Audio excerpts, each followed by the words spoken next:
الحمد للہ والصلاة والسلام علی رسول اللہ اما بعد۔ سورہ یوسف آیت نمبر 7۔ بسم اللہ الرحمن الرحیم۔ لقد كان في يوسف وإخوته آیات للسائلین۔ لقد بلا شبہ، یقیناً، کانا ہیں، فی یوسف یوسف میں، و اخوتہ اور اس کے بھائیوں میں، آیاتن بہت سی نشانیاں، للسائلین سوال کرنے والوں کے لیے۔ بلا شبہ یقیناً یوسف اور اس کے بھائیوں میں سوال کرنے والوں کے لیے بہت سی نشانیاں ہیں۔ اس آیت کریمہ سے سیدنا یوسف علیہ السلام کے قصے کی تفصیل شروع ہو رہی ہے۔ اخوتہ، اخوہ جو ہے بھائیوں کو کہتے ہیں۔ اخن ایک بھائی ہوتا ہے، زیادہ ہوں تو اس کے لیے اخوہ کا لفظ بولا جاتا ہے۔ اردو عربی میں بلانے کے لیے ہم کہتے ہیں یا اخوت الکرام، اے معزز بھائیوں۔ تو اخوہ اخن کی جمع ہے۔ آیاتن، یہ بھی جمع ہے آیتن کی۔ آیتن ایک نشانی اور آیات بہت سی نشانیاں۔ یہاں آیات سے مراد وہ عبرتیں، وہ نصیحتیں اور اللہ تعالیٰ کی قدرت کی عظیم نشانیاں ہیں جو اس واقعہ میں ذکر ہوئی ہیں، کیونکہ وہ نشانیاں بہت سی ہیں اور بہت سے لوگوں کے متعلق ہیں۔ جیسے ایک طرف بھائیوں کی نفرت ہے، حسد ہے، بدگمانی ہے، اس زمانے کے لوگوں کے حالات ہیں، آزاد لوگوں کو غلام بنا لینا، ان کا انداز حکومت، ان کے قوانین، شیطان کا بہکانا، اپنوں کے ظلم، پیاروں سے جدائی، بے وطنی، غلامی کے صدمے، حسن کی وجہ سے آنے والی آزمائشیں، اسی طرح عزیز مصر جو ہے اس کی بیوی کے عشق اور اس کی جو ہے طغیانی، اسی طرح یوسف علیہ السلام کی ساتھ ہی عفت کا امتحان، پھر اسی طرح قید خانے میں آزمائش۔ اس کے ساتھ ساتھ دوسری طرف اللہ تعالیٰ کے انعامات ہیں، اس کا اپنے کام پر غالب ہونا، اسی طرح یوسف علیہ السلام کا تمام دشمنوں، حاسدوں، مخالفوں کی خواہش کے برعکس اللہ تعالیٰ کے عطا کردہ کمالات، علم، حکمت، اخلاص نیت، حسن عمل، صبر و تقوی کی بدولت جیل اور غلامی سے نکل کر قرب شاہی اور حکومت کے وسیع اختیارات کا حصول، یہ ساری چیزیں اس میں شامل ہیں۔ آگے فرمایا للسائلین، سوال کرنے والوں کے لیے۔ تو یہ سوال کرنے والے کون سے تھے؟ کل ہی ہم نے سورہ یوسف کا جو پہلا رکوع ہے اس میں یہ پڑھا تھا، شان نزول میں سورت کا آغاز ہوتے ہی ہم نے پڑھا تھا کہ ایک طرح کا شان نزول یہ بیان کیا گیا ہے کہ یہودی جو ہیں انہوں نے کفار قریش کو کہا تھا کہ تم یہ سوال اپنے پیغمبر سے پوچھو کہ وہ اس کا جواب دے سکتا ہے کہ نہیں، اور اس پر پھر یہ ساری صورت نازل ہوئی۔ تو یہ مختلف تفسیر نگاروں نے یہ شان نزول ذکر کیا ہے اور کل بھی ہم نے یہ پڑھا تھا۔ لیکن اس حوالے سے میں ابھی جس نتیجے پر پہنچا ہوں وہ یہ ہے کہ یہ ساری کی ساری باتیں کہ یہودیوں نے مکہ کے کافروں سے کہا کہ تم نبی صلی اللہ علیہ وسلم سے یہ سوال کرو کہ ابراہیم علیہ السلام کا وطن شام تھا تو بنو اسرائیل مصر کیسے پہنچ کر آباد ہو گئے، اور اسی طرح موسیٰ کے دور میں فرعون سے نجات حاصل کس طرح ہو گئی، تو یہ ساری چیزیں انہوں نے سوال کیا، اس کے جواب میں یہ ساری صورت اتری تھی۔ تو یہ کئی مفسرین نے ذکر تو کیا ہے، لیکن واللہ عالم یہ اسرائیلی روایات ہیں۔ اس کی وجہ کہ یہ بھی ہے کہ مکہ میں یہودی تو تھے ہی نہیں، اہل مکہ کا یہودیوں کے ساتھ پھر تعلق کیسے ہو سکتا ہے؟ اسی طرح جو بڑے مفسرین ہیں، تفسیر نگار، انہوں نے بھی ایسی کوئی باتیں ذکر نہیں کی. کچھ نے وہ اگرچہ وہ ابن جریر اور دیگر جو ہے ابن عباس رضی اللہ عنہما یا ان سے منقول اس طرح کی روایات لکھی ہیں کہ جناب عبداللہ ابن عباس ان کا یہ قول لکھا ہے، لیکن وہاں یہ یاد رکھیے ان سے جو روایت لینے والے ہیں نا وہ ہیں عمر بن قیس. تو عمر بن قیس جو ہے انہوں نے عبداللہ بن عباس کو دیکھا ہی نہیں ہے، تو جب انہوں نے ان سے ملاقات ہی نہیں کی تو ان سے بات کیسے بیان کر سکتے ہیں؟ اس لیے یہ تمام کی تمام اسرائیلی روایات ہیں کہ جی مکہ کے جو یہود تھے انہوں نے ایسا سوال کیا تھا تو اس کے جواب میں سورہ یوسف اتری تھی. مکہ میں تو یہودی تھے ہی نہیں، اس لیے یہ اسرائیلی روایات ہیں. اور اگر بالفرض ہم ان کو معتبر مان بھی لیں تو اس کا مطلب کیا ہوگا؟ نشانیوں کا، آیات للسائلین کا. نشانیوں سے مراد پھر آپ صلی اللہ علیہ وسلم کی نبوت کی نشانیاں ہوں گی، اور اس طرح پوچھنے والے وہ یہودی یا کفار مکہ ہوں تو ان کا اعتبار نہیں کیا جائے گا، کیونکہ آیات سے مراد وہ عبرتیں ہیں جو یوسف علیہ السلام کے قصے میں پائی جاتی ہیں، اور پوچھنے والوں سے مراد وہ لوگ ہیں جو اللہ تعالیٰ کی آیات کو دیکھ کر نصیحت حاصل کرتے ہیں. یعنی اس کے سادہ الفاظ میں یوں کہہ لیں کہ دو مفہوم بنا لیں. ایک تو یہ ہے کہ آیات للسائلین، یہ اللہ تعالیٰ نے جواب دیا ہے ان لوگوں کو جنہوں نے یوسف علیہ السلام کے قصے کے متعلق نبی علیہ السلام سے پوچھا تھا. تو یہ بات میں ذکر کر رہا ہوں کہ یہ اتنی قوی نہیں ہے، کیونکہ واضح کسی حدیث میں کوئی اتھینٹک کوئی ایسی بات موجود نہیں ہے. دوسرا اس کا مطلب کیا ہوگا آیات للسائلین کا؟ اس کو ہم مطلق رکھیں گے، یعنی عام حکم اس کا ہوگا. وہ کیا ہوگا کہ جو لوگ بھی، ایک ہوتا ہے کہ غیب پر ایمان لے آتے ہیں، تو یہ سب سے اچھی کیفیت والے لوگ ہوتے ہیں جو اللہ پر بلا کسی چیز کو دیکھے یقین رکھتے ہیں. کچھ لوگ کیا ہوتے ہیں کہ وہ اللہ تعالیٰ کی آیات کو دیکھتے ہیں، دیکھ کر پھر نصیحت حاصل کرتے ہیں. تو یہ ان کے لیے ہے کہ آیات للسائلین، جو پوچھنے والے ہیں یعنی اللہ تعالیٰ کی آیات کو دیکھ کر نصیحت حاصل کرتے ہیں، تو ان کے لیے اس کے اندر آیات ہیں، نشانیاں اور عبرتیں موجود ہیں. ساتھ ہی یاد رکھیے کہ عرب لوگوں کا یہ اسلوب ہے، ان کی بلاغت کہہ لیں یا جو بھی، کہ وہ متوجہ کرنے کے لیے سائل کا ذکر کرتے ہیں. سورہ حامیم السجدہ آیت نمبر 10 باری تعالیٰ فرماتے ہیں وَجَعَلَ فِيهَا رَوَاسِيَ مِن فَوْقِهَا وَبَارَكَ فِيهَا وَقَدَّرَ فِيهَا أَقْوَاتَهَا فِي 4 أَيَّامٍ سَوَاءً لِلسَّائِلِينَ. تو یہ آخر میں کیا ارشاد فرمایا ہے کہ اس حال میں کہ سوال کرنے والوں کے لیے برابر جواب ہے. تو یہ اصلاً سوال کسی نے کیا نہیں ہوتا، ویسے ہی لوگوں کی توجہ چاہنے کے لیے بات کی جاتی ہے.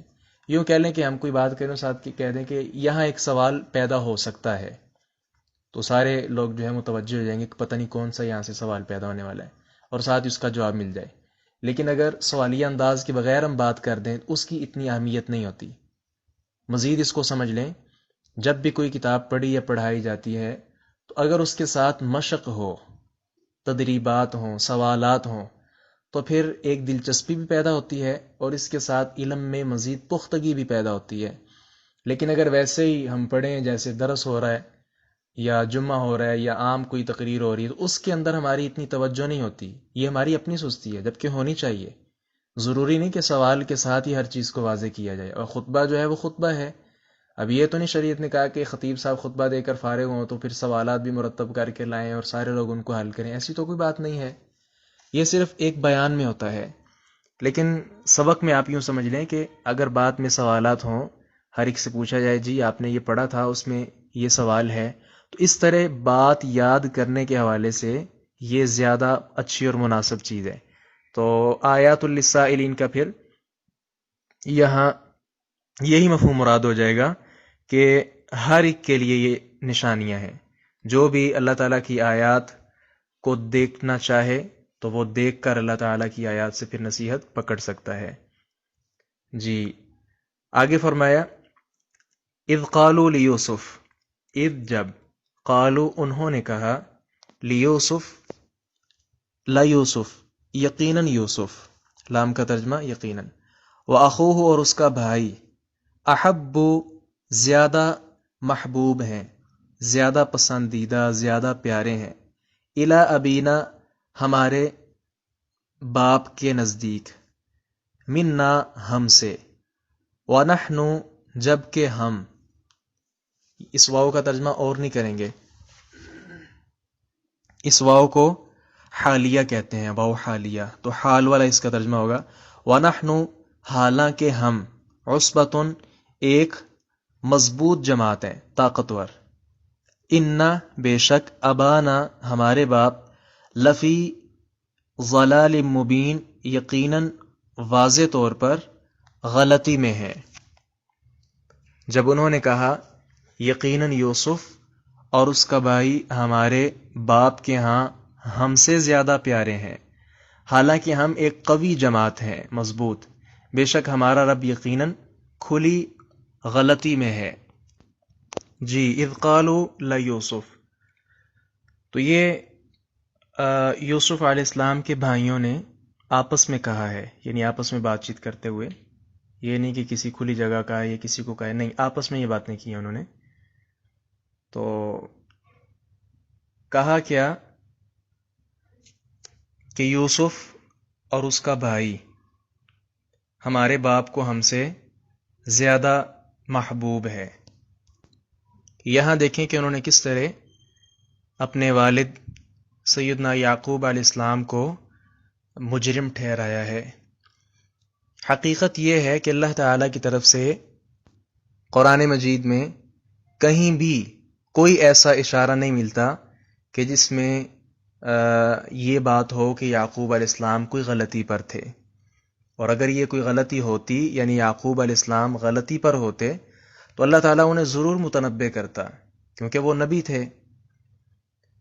اچھا، یہاں ایک قابل ذکر بات یہ ہے کہ بعض تفسیر کرنے والے جو مفسرین ہیں، انہوں نے یہاں تک لکھ دیا ہے کہ اس آیت سے معلوم ہوا کہ باپ کو بیٹوں کے درمیان محبت میں برابری کرنی چاہیے، حالانکہ ان مفسرین نے یہ خیال ہی نہیں کیا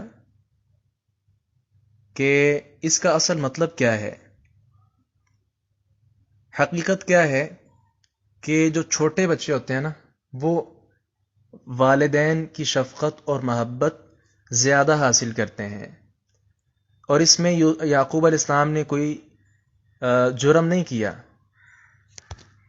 بیٹے تھے، جب وہ چھوٹے تھے تو اس وقت یہ محبت وہ بھی حاصل کر چکے تھے۔ یوسف علیہ السلام اور ان کے جو دوسرے چھوٹے بھائی ہیں، یہ چونکہ چھوٹے تھے زیادہ، اور یہ سب کے ہاں بات ایسے ہی ہے کہ جو چھوٹا بچہ ہوتا ہے وہ والدین کی جو محبت ہے وہ زیادہ سمیٹ لیتا ہے۔ تو شریعت میں جو حکم ملا ہے نا، وہ ہے اولاد کے درمیان عدل کرنے کا۔ تو دیکھیں، یوسف علیہ السلام کے ساتھ اگر اب محبت کی جا رہی ہے، تو جو ان سے پہلے بڑے بھائی ہیں ان کے، جب وہ چھوٹے تھے ان کے ساتھ بھی ویسی محبت ہوئی ہے۔ ویسے بھی یاد رکھیے کہ جو شریعت نے حکم دیا ہے عدل کا، وہ عطیے والا عدل ہے، یعنی کچھ چیز دینے میں، مثال کے طور پہ ہر بچے کو جو ہے پیسے دیے جا رہے ہیں، یا بچے بڑے ہو گئے ہیں ان کو زمین ان کے نام جو ہے لگوائی جا رہی ہے، تو سب کے درمیان برابری ہوگی، وہاں عدل مراد ہے۔ باقی دلی میلان اور محبت یہ بندے کے اختیار میں کہاں ہے، کسی کے ساتھ کم ہوتی ہے، کسی کے ساتھ زیادہ ہوتی ہے۔ جو بچہ والدین کا زیادہ خیال کرتا ہے وہ ان کی محبت زیادہ حاصل کر سکتا ہے، اس لیے تفسیر نگاروں کی یہ بات جو ہے یعقوب علیہ السلام کے متعلق یہ مناسب نہیں ہے۔ تو یہ برادران یوسف نے جو جرم تجویز کیا، نہ ہی اس کے مجرم یوسف علیہ السلام ہے، نہ ہی ان کا چھوٹا بھائی وہ ہے، اور نہ ہی ان کے والد سیدنا یعقوب علیہ السلام ہیں۔ جی، لیوسف و اخوہ، یوسف اور ان کا بھائی، تو ان کے بھائی کا کیا نام تھا، اس حوالے سے یہ یاد رکھیں کہ اللہ تعالیٰ نے قرآن مجید میں ان کا نام نہیں لیا۔ رسول اللہ صلی اللہ علیہ وسلم کے کسی فرمان میں ان کا نام ذکر نہیں کیا گیا. تو یہ اسرائیلی روایات میں ان کا نام بنیامین بتایا جاتا ہے. تو اس کی حقیقت کوئی نہیں ہے. اس کا اعتبار اس لیے نہیں ہوگا کہ علم جو ہے یہ یقین کا نام ہے، شک کا نام نہیں ہے. تو یہ شک کی بنیاد پر ہی ہم کہیں گے نا بنیامین، ممکن ہے ان کا نام بنیامین نہ ہو. اس لیے جب اللہ تعالیٰ نے بیان ہی نہیں کیا، رسول اللہ صلی اللہ علیہ وسلم نے اس کا اظہار ہی نہیں کیا، تو پھر ہمیں وہ تلاش کرنے کی ضرورت کیا ہے؟ جی وَنَحْنُ عُصْبَةٌ، لفظ عصبہ جو ہے یہ قوی جماعت پر بولا جاتا ہے، بڑی مضبوط جماعت پر. تو یہ عصبہ کا لفظ 10 سے لے کر 40 تک بولا جاتا ہے. تو وہاں سے پتہ چلتا ہے کہ یہ 10 سے زیادہ بھائی تھے جو بڑے ہیں. اور یہ عصبہ عصبن سے ہے. تو عصبن کا مطلب ہوتا ہے باندھنا، سخت. تو یعنی بہت زیادہ قوی جماعت ہے. کہنا ان کا کیا تھا کہ ہم تمام کام جو ہے کر سکتے ہیں، اپنے والد کو زیادہ سنبھال سکتے ہیں، اس کے زیادہ کام آ سکتے ہیں، جبکہ یوسف اور اس کا بھائی یہ تو چھوٹے چھوٹے ہیں، یہ کیسے ان کے کام آئیں گے. تو یہ ان کا یہاں سے کہنا مقصود ہے. آگے فرمایا ان ابانا لفی ضلال مبین. کیا انہوں نے کہا آپس میں مشورہ کر کے کہ ہمارے ابا جان یقیناً واضح غلطی میں ہیں.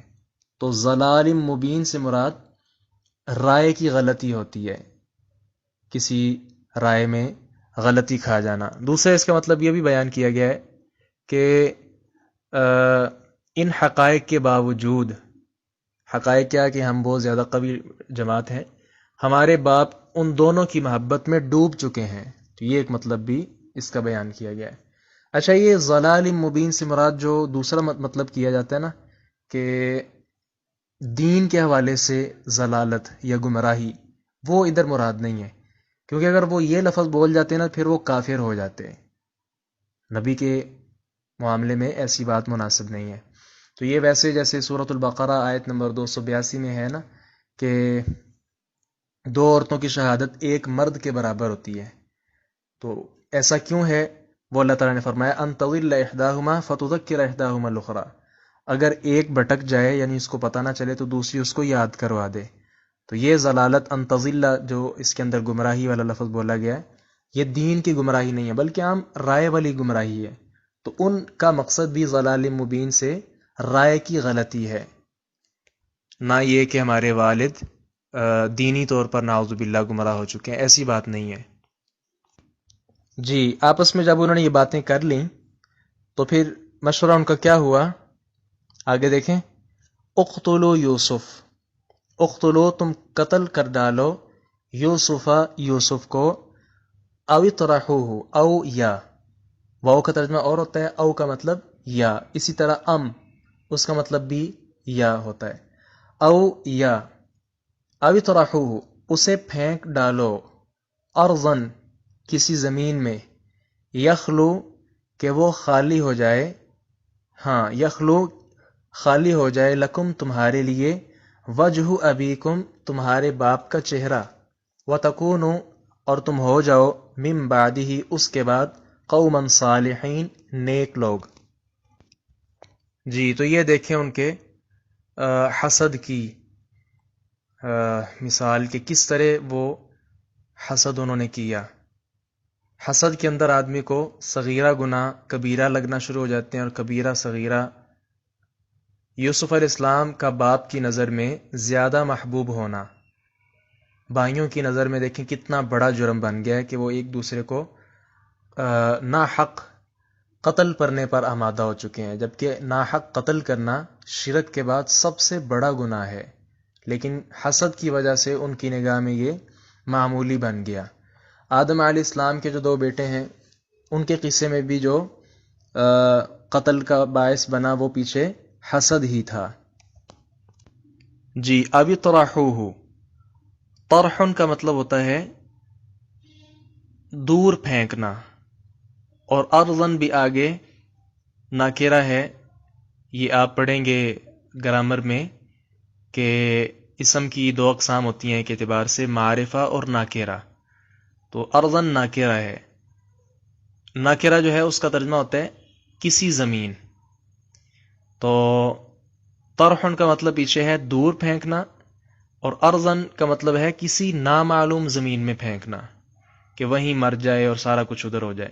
تو یہ بہت بڑا عذاب ہوتا ہے، کسی کو نامعلوم جگہ پر پھینک دینا. یہ سورۃ الحشر آیت نمبر 3 دیکھیں، اللہ تعالیٰ نے بنو نذیر کے متعلق فرمایا تھا وَلَوْلَا أَن كَتَبَ اللَّهُ عَلَيْهِمُ الْجَلَاءَ لَعَذَّبَهُمْ فِي الدُّنْيَا. اور اگر یہ نہ ہوتا کہ اللہ نے ان بنو نذیر پر جلا وطن ہونا لکھ دیا تھا تو وہ یقیناً انہیں دنیا میں سزا دیتا. تو یہاں سے معلوم ہوتا ہے جلا وطنی، اور وہ بھی نامعلوم زمین میں، یہ چھوٹا عذاب نہیں بلکہ بہت بڑا عذاب ہے. تو یہ انہوں نے ساری جو ہے وہ اپنی تدبیر وہ سامنے لائے. آگے ہے یخلو. یخلو اصل میں یخلو ہے، لام کے آگے واو بھی تھا، وہ واو جو ہے گر گیا.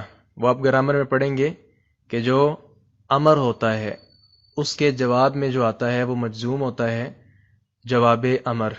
تو اقتلو پیچھے امر ہے، حکم دیا جا رہا ہے قتل کرو، تو آگے اس کا جواب ہے کہ یخلو لکم، تو اس لیے یخلو آخر میں جو واو تھا وہ اس وجہ سے گر گیا.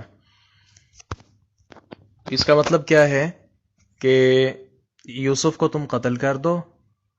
جواب میں کیا ہوگا کہ تمہارے باپ کا جو چہرہ ہے نا وہ تمہارے لیے خالی ہو جائے گا. کیا مطلب کہ اب توجہ وہ صرف آپ کی طرف ہی کرنا شروع کر دے گا. جی، اس کے ساتھ انہوں نے آپس میں مشورہ کیا کہ وَتَكُونُ مِن بَعْدِهِ قَوْمًا صَالِحِينَ. یوسف کو قتل کر کے اچھا اپنے وہ ضمیر کو کیسے تسلی دے رہے ہیں کہ پھر ہم نیک بن جائیں گے. وَتَكُونُ مِن بَعْدِهِ قَوْمًا صَالِحِينَ، اور اس کے بعد ہم اب جو ہے وہ نیک لوگ بن جانا. تو یہاں سے یہ بھی پتہ چلتا ہے کہ انتہائی سنگ دلی کے باوجود اپنے جرم کا انہیں احساس ضرور تھا. تو یہ شیطان کا بندے کو گناہ میں مبتلا کرنے کے لیے بہت بڑا ہتھیار ہوتا ہے.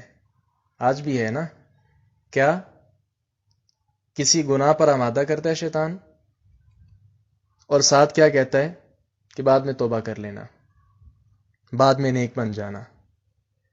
لیکن یاد رکھیے کب موت آ جائے اس کا کوئی علم نہیں ہے. تو ہر حال میں آدمی کو تیار رہنا چاہیے موت کے لیے.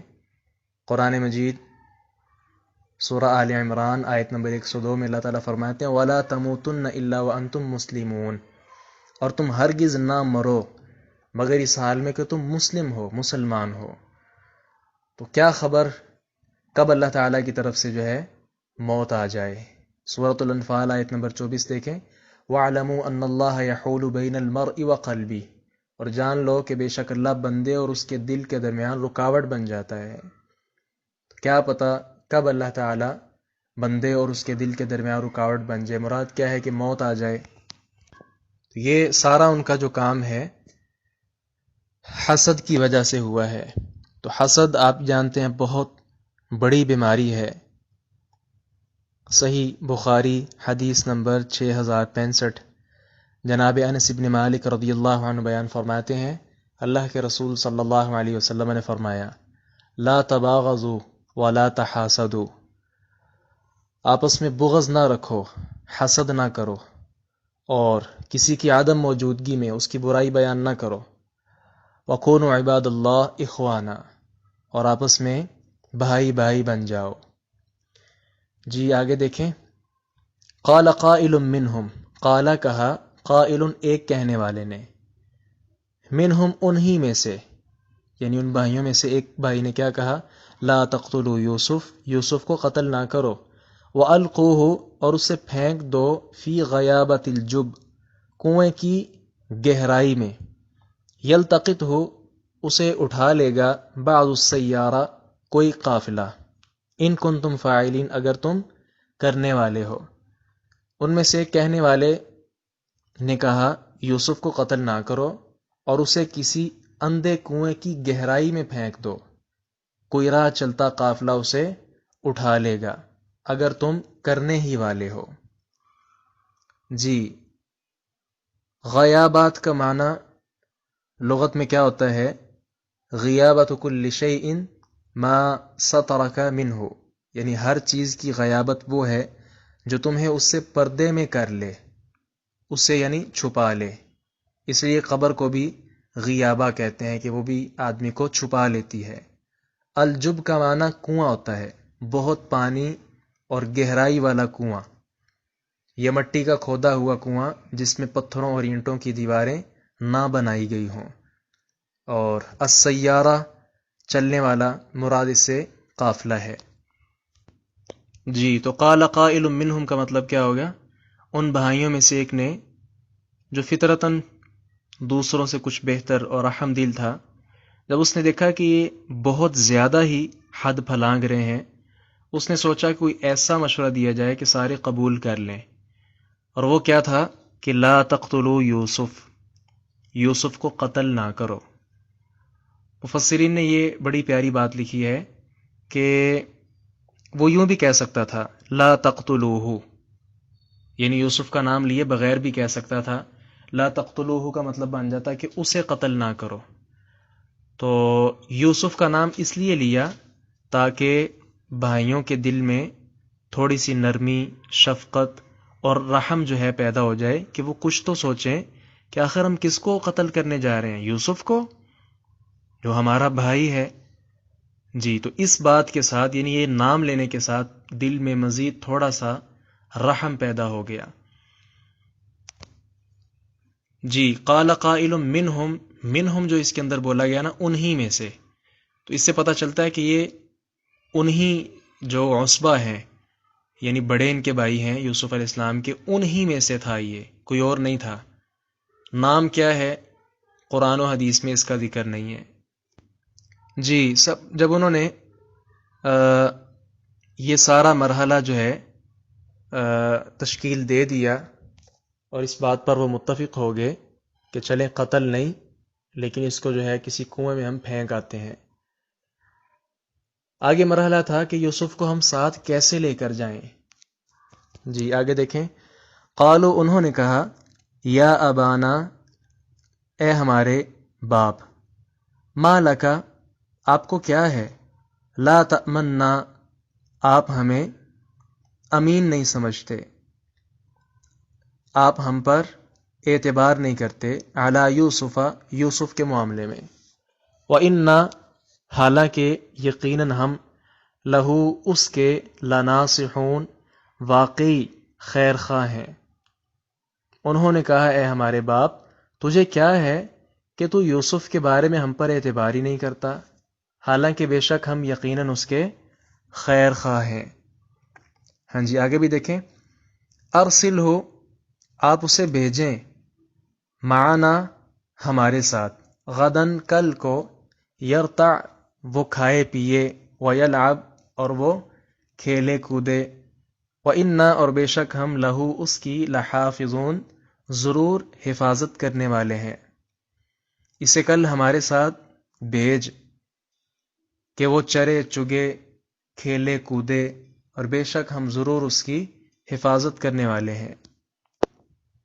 ان دونوں آیات سے معلوم ہوتا ہے کہ وہ پہلے بھی کئی بار یوسف علیہ السلام کو ساتھ لے جانے کی کوشش کر چکے تھے، مگر والد نے، یعقوب علیہ السلام چونکہ نبی ہیں اور بڑے سمجھدار اور زبردست شخصیت کے مالک ہیں، انہوں نے ان کی آنکھوں میں شر دیکھا اور یہ بھانپ لیا کہ یہ لوگ یوسف کے بارے کوئی اچھا نہیں سوچ رہے.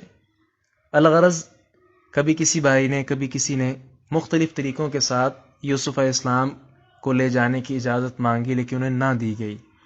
بالآخر یہ جو ابھی ہم نے آیتیں پڑھی ہیں، ان کے الفاظ ذرا دیکھیے، آپ غور کرنا ہے اس میں.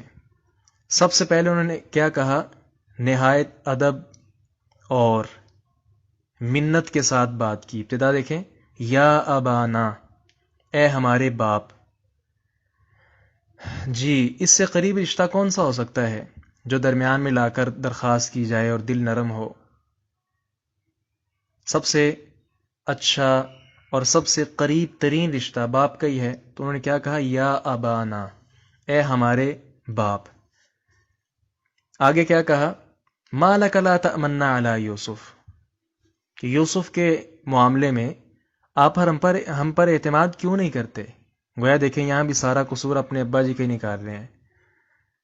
اچھا 2 باتیں ہوگی. تیسرا انہوں نے آگے سے کیا کہا؟ انا لہو لناصحون. اب انا کے اندر جو انا ہے، لناصحون کے شروع میں جو لام ہے تاکید کا، تو یہ دونوں تاکید کے لیے ہیں، انا بھی اور لا بھی. لناصحون میں جو شروع میں لام ہے تو یہ دونوں تاکید کے لیے ہیں. اور اہل عرب کے ہاں جب 2 تاکیدیں مل جائیں تو اس کے اندر قسم کا مفہوم ہوتا ہے. گویا پھر قسم اٹھا کر کہہ رہے ہیں کہ ہم ضرور اس کی حفاظت ہی کرنے والے ہیں. اچھا یہ باتیں، اور آگے مزید انہوں نے پھر کیسی بات کہی کہ ارسلہ معنا غدا یرتع ویلعب. دیکھیں جس سے یوسف علیہ السلام کی بڑی خیر خواہی معلوم ہو رہی ہے کہ کبھی باہر جنگل وغیرہ میں جا کر اسے سیر و تفریح کا موقع ہی نہیں ملا، تو ہم مزید بڑے اس کے خیر خواہ ہیں کہ آپ ہمارے ساتھ اسے بھیجیں، جنگل کے پھل وغیرہ کھائے پیے، کھیلے کودے، دل اس کا خوش ہو وغیرہ وغیرہ. تو یہ وہی قسم کے مفہوم والے الفاظ ہیں جو انہوں نے اپنی خیر خواہی کا یقین دلاتے ہوئے کہے تھے کہ وَإِنَّا لَهُ لَنَاصِحُونَ. اس سے یہ بھی معلوم ہوا کہ ان کا پیشہ جنگل میں بکریاں وغیرہ چرانا تھا. اچھا آگے جواب کیا ملا؟ قال، اس نے کہا، انی بے شک میں، لیحزننی یقیناً مجھے یہ بات غمگین کرتی ہے، ان کہ تذہبوا تم لے جاؤ، بھی اس کو، واخاف اور میں ڈرتا ہوں، ان کہ یأکلہ اسے کھا جائے گا، الذئب بھیڑیا، وانتم جبکہ تم عنہ اس سے غافلون غافل ہو جاؤ گے. جی اس نے کہا بے شک میں، یقیناً مجھے یہ بات غمگین کرتی ہے کہ تم اسے لے جاؤ، اور میں ڈرتا ہوں کہ اسے کوئی بھیڑیا کھا جائے اور تمہیں علم ہی نہ ہو، تم غافل ہو. جی تو یہاں جناب یعقوب علیہ السلام نے نہ بھیجنے کے لیے عذر پیش کیا؟ انی لیحزننی، انی میں انا تاکید کے لیے ہے، لیحزننی میں لام شروع میں تاکید کے لیے ہے، تو اس کے اندر بھی قسم کا مفہوم، یعنی واقعی مجھے تمہارے ساتھ اس کا لے جانا یہ بہت زیادہ غمگین کرتا ہے. اچھا یہی وہ بات تھی جو ان کے غصے کا سبب تھی. اچھا دوسرا یعقوب علیہ السلام نے عذر پیش کیا کہ مجھے یہ بھی خوف ہے کہ اسے کوئی بھیڑیا نہ کھا جائے. تو ساتھ چونکہ نبی ہیں، اولاد ہے آخر وہ بھی، ان کے جذبات ٹھنڈے رکھنے کے لیے جناب یعقوب علیہ السلام نے بڑا محتاط لفظ استعمال کیا کہ وَأَنْتُمْ عَنْهُ غَافِلُونَ، کہ تمہیں پتہ ہی نہ چلے. اگر وہ بولتے کہ تم بیٹھے رہو دیکھتے رہو یا کوئی اس طرح کی بات کرتے تو یہ مناسب نہیں تھی، اس نے زن کے خلاف ہے. کیا کہا کہ تم اس سے غافل ہو جاؤ، یعنی تم اپنے کام میں لگ جاؤ، تمہیں پتہ ہی نہ چلے کہ اس کو کوئی بھیڑیا کھا جائے. یعقوب علیہ السلام کا یہ کہنا تھا، جواب دینا تھا. انہوں نے پھر آگے سے اس کا کیا جواب دیا؟ قالو، انہوں نے کہا، لئن اگر، اکلہ کھا جائے اسے، الذئب بھیڑیا، ونحن عصبہ حالانکہ ہم ایک مضبوط اور قوی جماعت ہیں، انا بے شک ہم، اذن اس وقت، لخاسرون یقیناً خسارہ اٹھانے والوں میں سے ہو جائیں گے. انہوں نے کہا واقعی اگر اسے بھیڑیا کھا جائے حالانکہ ہم ایک طاقتور جماعت ہیں تو بلا شبہ ہم اس وقت یقیناً خسارہ اٹھانے والے ہوں گے.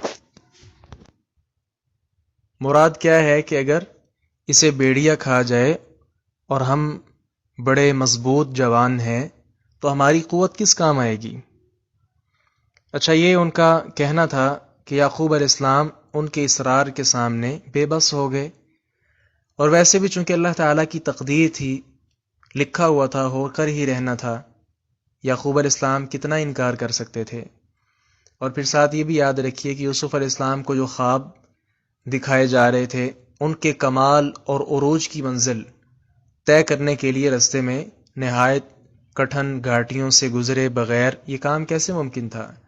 کیونکہ بلند مقامات پر پہنچنے کے لیے رستے میں کوئی قالین یا کہکشاں تو نہیں بچھی ہوتی، بڑے خاردار جھاڑیوں سے گزر کر، بڑے تنگ اور مشکل حالات سے گزر کر بڑی بڑی جو منزلیں ہیں اور بڑا بڑا جو کمال اور عروج ہے وہ حاصل کیا جاتا ہے۔ یہاں سے یہ بھی یاد رکھیے کہ جیسے یوسف علیہ السلام کے بھائیوں نے دھوکہ بازی کی ہے، دھوکے سے کام لیا ہے، تو یہ اس وقت بھی ناجائز تھا، ہمارے ہاں بھی یعنی اس شریعت میں بھی ناجائز ہے۔ صحیح مسلم کی حدیث سامنے رکھیے 102 نمبر، رسول اللہ صلی اللہ علیہ وسلم ایک غلے کا ڈھیر لگا ہوا تھا، اس کے پاس سے گزرے، اس میں اپنا دست مبارک ڈالا، انگلیوں کے نیچے کچھ تری سی محسوس ہوئی، تو غلہ بیچنے والا جو تھا اس سے آپ نے دریافت کیا کہ یہ کیا ہے؟ اس نے کہا اللہ کے رسول بارش کی وجہ سے ایسا ہو گیا۔ آپ نے فرمایا کہ اس بھیگے ہوئے کو تو نے اوپر کیوں نہ کر دیا تاکہ لوگ دیکھ لیتے کہ اوپر کیسا غلہ ہے اور نیچے کیسا ہے۔ پھر ساتھ فرمایا کہ من غش فلیس منا، دھوکے باز ہم میں سے نہیں ہے۔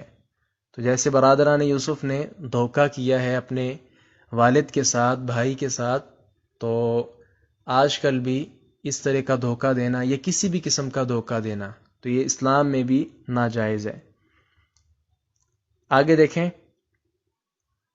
فلما ذهبوا به، فلما پھر جب ذهبوا وہ لے گئے به اس کو، واجمعوا اور سب جمع ہو گئے، یعنی اکٹھے ہو کر انہوں نے طے کر لیا، ان یجعلوه کہ وہ اسے ڈال دیں گے، فی غیابۃ الجب اندھے کنویں میں، واوحینا اور ہم نے وحی کی، الیہ اس کی طرف کہ لتنبئنہم ضرور بضرور تو انہیں خبر دے گا، بِأَمْرِهِمْ ھذا ان کے اس کام کی، وہم اس حال میں کہ وہ لا یشعرون نہیں سمجھتے ہوں گے۔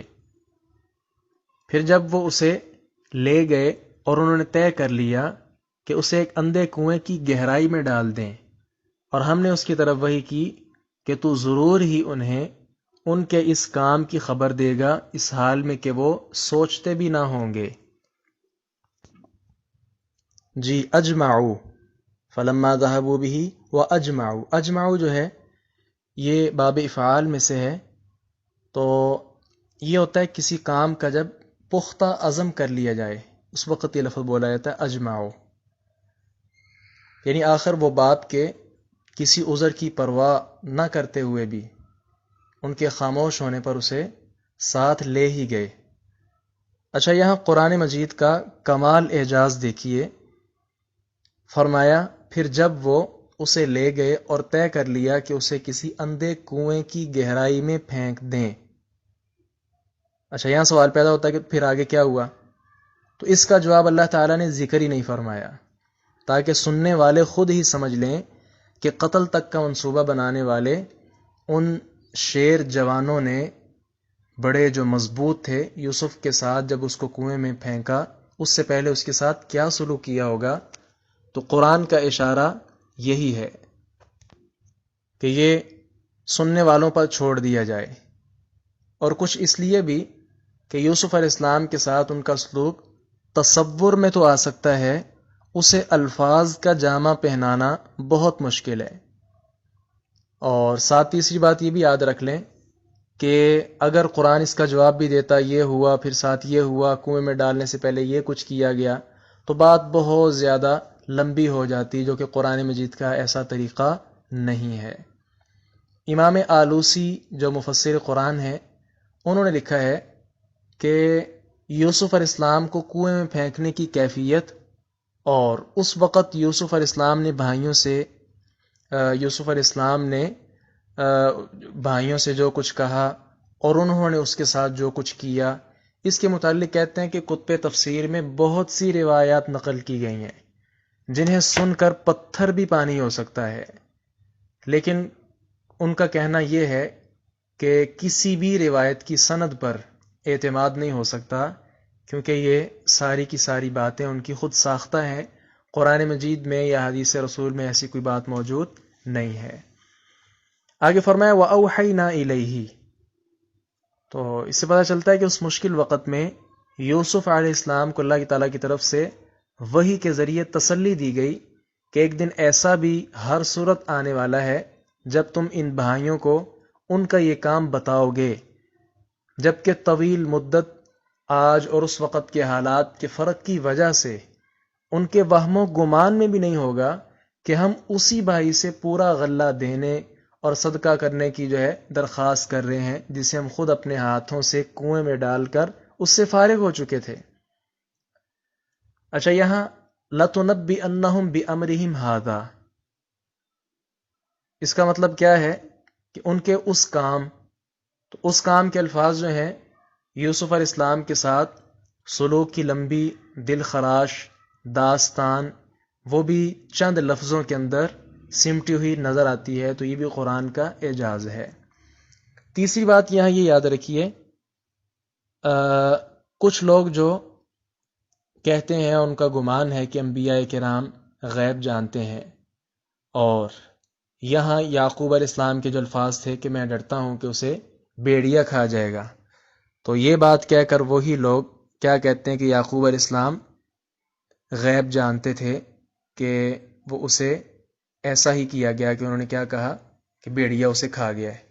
اچھا، یہاں یہ یاد رکھیے چند میل کے فاصلے پر کنویں میں یوسف علیہ السلام پر جو حالات گزرے، ان کی غلامی، عفت کی آزمائش، قید خانے کے سال، اسی طرح بادشاہ کے خواب کا قید خانے سے نکلنے کا ذریعہ بننا، خوشحالی، قحط سالی، قید سے نکل کر قرب شاہی اور وزارت خزانہ کا حصول، تو یہ سب چیزیں یعقوب علیہ السلام کے علم میں کیوں نہ آ سکیں؟ ان کی آنکھیں غم کے ساتھ سفید کیوں ہو گئیں؟ کیا علم غیب یہی ہوتا ہے؟ اس لیے یہ بات یاد رکھیں کہ جو بات اللہ تعالیٰ اپنے پیغمبروں کو وحی کے ذریعے بتا دے، صرف ان کے علم میں وہی ہوتی ہے، باقی اضافی الگ سے وہ باتیں نہیں جانتے ہوتے۔ سورۃ النمل آیت نمبر 65 دیکھیں، قُلْ لَا يَعْلَمُ مَنْ فِي السَّمَاوَاتِ وَالْأَرْضِ الْغَيْبَ إِلَّا اللَّهُ، کہہ دے اللہ کے سوا آسمانوں اور زمین میں جو کچھ بھی ہے غیب نہیں جانتا، اللہ تعالیٰ ہی غیب جانتا ہے، غیب کا علم صرف اللہ تعالیٰ کی شان کو ہی زیبا ہے۔ جی آگے دیکھیں، وَجَاءُوا أَبَاهُمْ عِشَاءً يَبْكُونَ، وَجَاءُوا اور وہ آئے، أَبَاهُمْ اپنے باپ کے پاس، عِشَاءً عشاء کے وقت، یبکون روتے ہوئے، اور وہ اپنے باپ کے پاس اندھیرا پڑتے ہوئے آئے۔ جی، بہت بڑا ظلم کرنے کے بعد دن کی روشنی میں باپ کے پاس جانا یہ ان کی ہمت ہی نہیں تھی، کیونکہ دن کے وقت چہرے کے اثرات، جسم کا اضطراب، زبان کا لڑکھڑانا، یہ ساری چیزیں واضح ہو جاتی ہیں، اس لیے عشاء کے وقت وہ اپنے باپ کے پاس آئے۔ تو یہ آپ دیکھتے ہیں اکثر جرائم یہ رات کو ہی ہوتے ہیں تاکہ کسی چیز کو اس کا علم نہ ہو، اس لیے ہمیں حکم ہے کہ ہم پناہ مانگیں، وَمِن شَرِّ غَاسِقٍ اِذَا وَقَبَ، سورۃ الفلق آیت نمبر 3، اور اندھیری رات کے شر سے جب وہ چھا جائے پناہ مانگتا ہوں، تو یہ پناہ مانگنی چاہیے۔ اچھا جی، دوسری بات کیا ہے؟ یبکون روتے ہوئے آئے۔ اچھا، یہاں یہ اصول آج یاد کر لیں، یہ بڑا زبردست اصول ہے۔ وہ کیا ہے کہ ہر رونے والا سچا نہیں ہوتا۔ ہم بس اوقات نا کسی پر ترس کھاتے ہوئے یا بس طبیعت ایسی ہوتی ہے کہ کسی کو غمگین دیکھ کر فوراً اس پر ترس کھا جاتے ہیں اور اسے سچا تسلیم کر لیتے ہیں۔ دیکھیں، یبکون وہ رو رہے تھے، روتے ہوئے آئے، تو یہاں سے یقین کر لیجئے کہ ہر رونے والا سچا نہیں ہوتا۔ یوسف علیہ السلام کے بھائیوں کے رونے کے بعد کئی علماء نے لکھا ہے کہ ہمارا اعتبار رونے والوں سے اٹھ گیا ہے، یعنی اللہ جانتا ہے کون سچا ہے کون جھوٹا ہے۔ اس طرح یاد رکھیں، حسین رضی اللہ عنہ، ان کی بہن زینب رضی اللہ عنہا نے کوفے والوں کو روتے پیٹتے ہوئے دیکھ کر پوچھا کہ یہ لوگ کیوں رو رہے ہیں؟ انہیں بتایا گیا کہ یہ لوگ حسین رضی اللہ عنہ اور ان کے ساتھیوں کی شہادت پر رو رہے ہیں۔ تو وہ بے ساختہ کہنے لگی، کیا یہ لوگ ہم پر رو رہے ہیں؟ ہمیں قتل کرنے والے کون ہیں؟ مراد کیا؟ قتل کرنے والے بھی تو ہمیں یہی ہیں اور ہم پر رو رہے ہیں یہ۔ تو یہاں سے پتہ چلتا ہے کہ ہر رونے والا سچا نہیں ہوتا۔ ہاں جی، آگے دیکھیں، قالو انہوں نے کہا یا ابانا اے ہمارے باپ انا بے شک ہم ذہبنا ہم گئے نستبقو دوڑ کا مقابلہ کرنے لگے ایک دوسرے سے سبقت لے کر جانا دوڑ کا مقابلہ وترکنا یوسف اور ہم نے یوسف کو چھوڑ دیا عند متاعنا اپنے سامان کے پاس فاکلہ تو اسے کھا گیا الذئب بھیڑیا وما انت بمؤمن وما انت اور نہیں ہے تو بمؤمن ہرگز یقین کرنے والا لنا ہم پر ولو کننا صادقین اگرچہ ہم سچے بھی کیوں نہ ہوں جی کہا اے ہمارے باپ بے شک ہم دوڑ میں ایک دوسرے سے آگے نکلتے چلے گئے اور ہم نے یوسف کو اپنے سامان کے پاس چھوڑ دیا تو اسے کوئی بھیڑیا کھا گیا اور تو ہرگز ہمارا اعتبار کرنے والا نہیں خواہ ہم سچے ہی کیوں نہ ہوں جی نستبقو استباق یہ باب افتعال سے مصدر ہے اس کا مطلب کیا ہوتا ہے آگے نکلنے میں ایک دوسرے سے مقابلہ کرنا تو یہ مقابلہ پیدل دوڑ میں ہو یا گھوڑوں کی دوڑ میں ہو یا نشانہ بازی میں ہو تو یہ مقابلہ اس سے مراد ہے اچھا آگے جو ہے اپنی صاف صفائی بھی پیش کر رہے ہیں کہ وما انت بمؤمن تو ہم پر ہرگز ایمان نہیں لانے والا یعنی مراد کیا ہے کہ ہم پر یقین نہیں کرنے والا اعتبار نہیں کرنے والا دیکھیں کس قسم کے فراڈی اور مکار ہیں یہ اپنی صفائی پیش کرتے ہوئے ایک کہے کہ اپنی صفائی پیش کریں صرف دوسرا ہے کہ صفائی پیش کرتے ہوئے والد پر چڑھائی کر دی ہے کہ اس معاملے میں تو ہم پر بہت زیادہ بدظن ہے ہم سچے بھی ہوں تو ہرگز سننے والا اور جو ہے ہماری بات کو قبول کرنے والا نہیں ہے اچھا اس کے ساتھ کیا ہوا وجاؤ اور وہ لائے علی قمیصہ اس کی قمیض پر بدم کذب جھوٹا خون قالا اس نے کہا بلکہ سولت بنا لی ہے لکم تمہارے لیے انفسکم تمہارے نفسوں نے امرن ایک بات فصبر پس صبر ہے جمیل اچھا واللہ اور اللہ ہی سے المستعان مدد مطلوب ہے علی ما اس پر تصفون جو تم بیان کر رہے ہو اور وہ اس کی قمیض پر ایک جھوٹا خون لگا لائے اس نے کہا بلکہ تمہارے لیے تمہارے دلوں نے ایک کام مزین بنا دیا ہے چنانچہ میرا کام اچھا صبر ہے اور اللہ ہی ہے جس سے اس پر مدد مانگی جاتی ہے جو تم بیان کر رہے ہو پہلی بات یہ یاد رکھیں کہ یہ انہوں نے اپنے آپ کو سچا ثابت کرنے کے لیے اپنی طرف سے بڑی مضبوط چال چلی کہ یوسف علیہ السلام کی قمیض پر ایسا خون لگا لائے جو کہ جھوٹا تھا خود ہی بتا رہا تھا تو والد کے سامنے تو ساری حقیقت واضح ہو گئی کہ یہ جھوٹا خون لائے ہیں تو انہوں نے کیا کہا کہ جو تم کہہ رہے ہو یہ سارے کا سارا جھوٹ ہے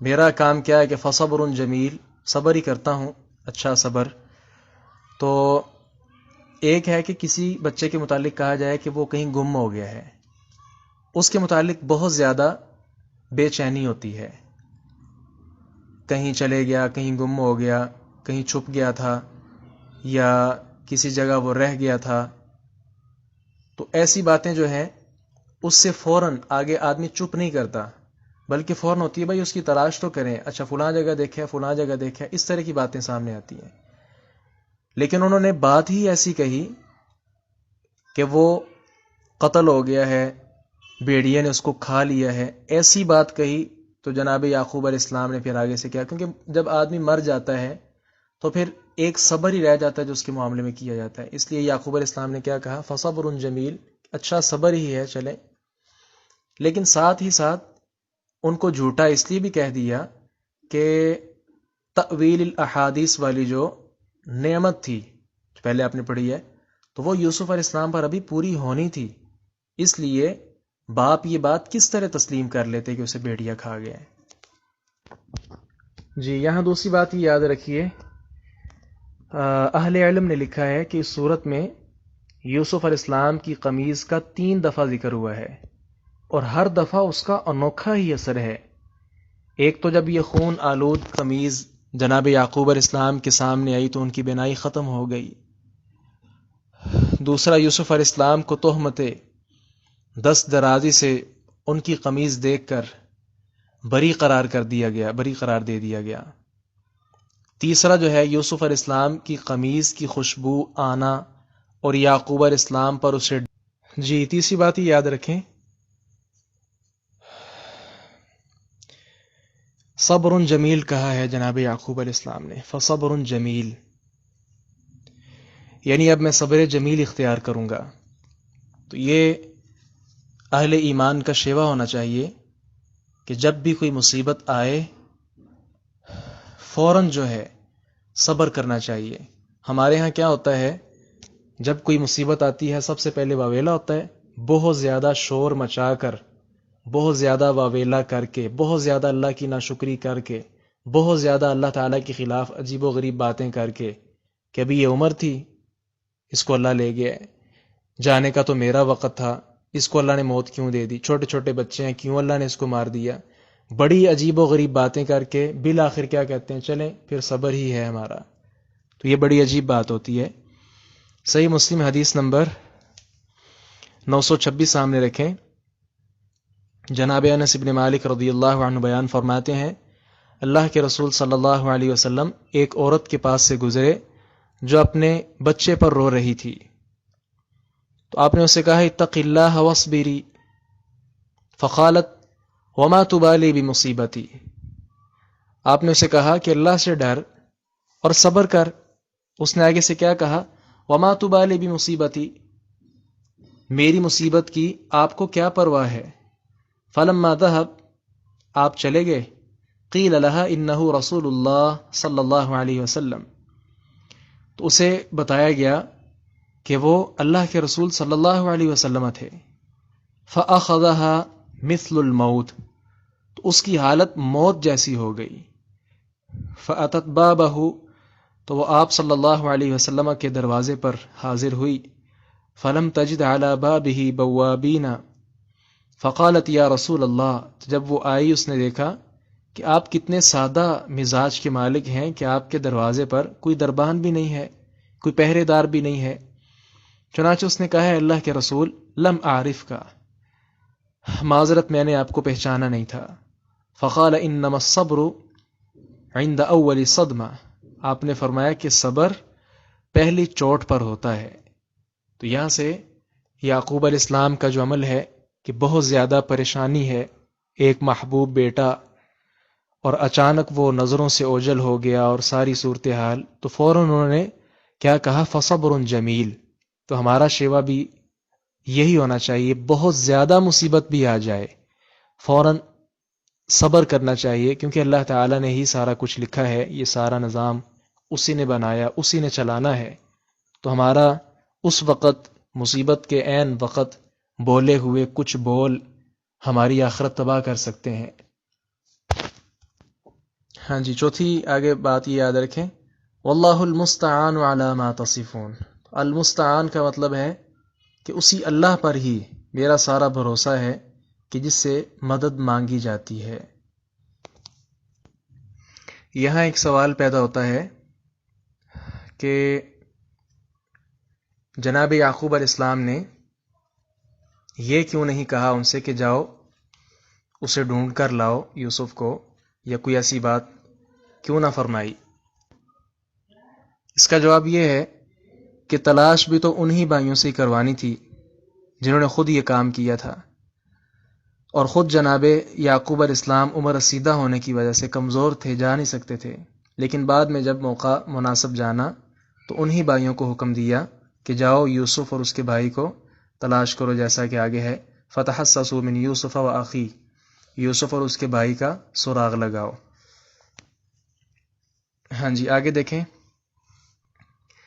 وجاءت سیارۃ فارسلوا واردہم فادلی دلوہ، وجاءت اور آیا، سیارۃ راہ چلتا قافلہ، فارسلوا چنانچہ انہوں نے بھیجا، واردہم اپنا پانی لانے والا، فادلا تو اس نے لٹکایا، دلوہ اپنا ڈول، قال اس نے کہا یا بشرا واہ خوشخبری ہے، ھذا غلام یہ تو لڑکا ہے، واسروہ اور اس نے اسے چھپا لیا، بضاعتن مال تجارت سمجھتے ہوئے، واللہ اور اللہ تعالی علیم خوب جاننے والا ہے، بما اس کو یعملون جو وہ کر رہے ہیں۔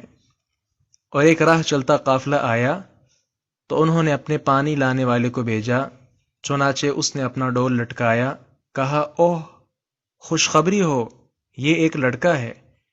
انہوں نے اسے سامان تجارت بنا کر چھپا لیا، اور اللہ خوب جاننے والا ہے جو وہ کر رہے تھے۔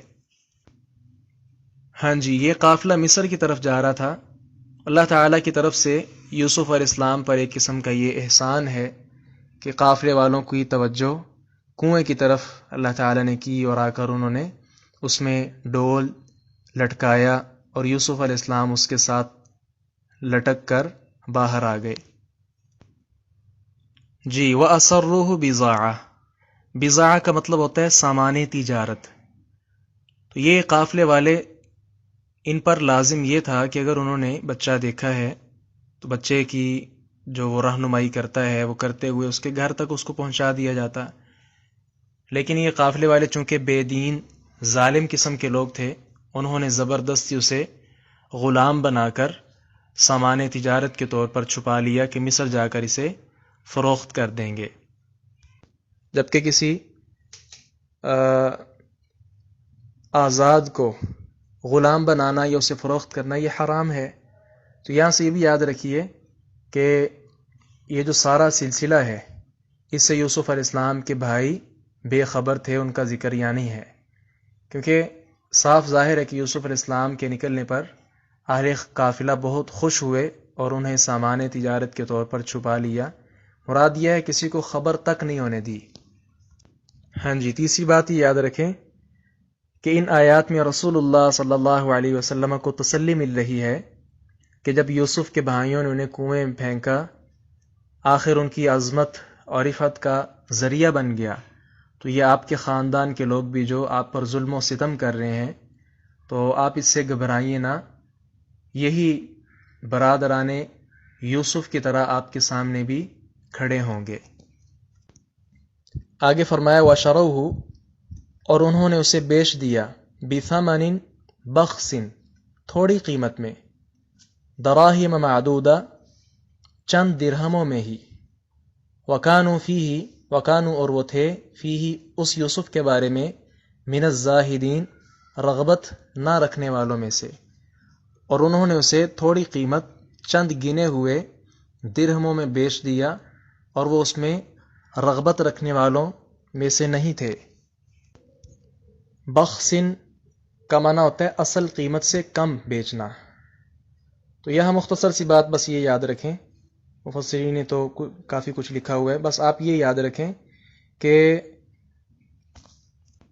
یوسف علیہ السلام کو وہ چونکہ قانونی طور پر نہیں بیچ رہے تھے، تو آپ دیکھ لیں مارکیٹ میں اگر جو چیز باقاعدہ قانونی طور پر دستیاب ہے تو اس کا ایک اور ریٹ ہوگا، لیکن جو چیز چوری چھپے بیچی جا رہی ہے تو اس کا ریٹ کم ہوگا۔ مراد کیا ہے کہ وہ بس جان چھڑائیں گے اور اس سے جتنا کمایا جا سکتا ہے وہ اتنے میں ہی راضی ہو جائیں گے، کیونکہ ان کے کون سے اس پر پیسے لگے ہیں۔ اب جس نے کوئی چیز 1000 روپے میں خریدی ہے تو وہ کوشش کرے گا کہ میں نفع کے ساتھ اس کو فروخت کروں، لیکن جس کو وہ چیز ملی ہے ایسے ہی کسی سے چھین کر یا کسی کی چوری کر کے وہ آگے بیچنا چاہ رہا ہے، چیز کی اصل قیمت تو 1000 ہے، لیکن اس کو 500 روپے مل جائے، 200 روپے مل جائے، وہ بھی اس کے لیے کافی ہوتا ہے، کیونکہ اس پر کوئی خرچ نہیں ہوا ہوتا۔ آخری بات یہاں یاد رکھیں اس آیت کے حوالے سے کہ یوسف علیہ السلام کے بھائیوں کے حوالے سے جو مفسرین نے لکھا ہے کہ وہ بھی فروخت کرنے میں شامل تھے، اس طرح کی بات درست نہیں ہے۔ قرآن مجید کے یہ جو آیت ہے اس کے بھی خلاف ہے، اور یہ جو سارا سیاق ہے اس کے بھی یہ خلاف ہے۔ تو یوسف علیہ السلام کے بھائیوں کو اس بات کی